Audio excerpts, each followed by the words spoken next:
GFX tool is an application that lets you improve the graphics and customize the FPS for PUBG, BGMI games. Firstly, install it on the Play Store and let's open it.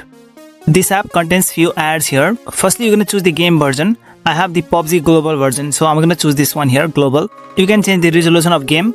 We have got the SD resolution here. If your phone supports, you can use that. I'm going to keep it to 1080 SD. And for the graphics, I'm going to keep the smooth graphics here. And the FPS, I have set it to 60 FPS here. And also you can make changes to other settings. You can change the style here. Let's pick the style to colorful. Also you can set the rendering quality. You can change the texture quality, effects quality, etc. After applying all your desired effects on this GFX tool, you can just tap on accept here.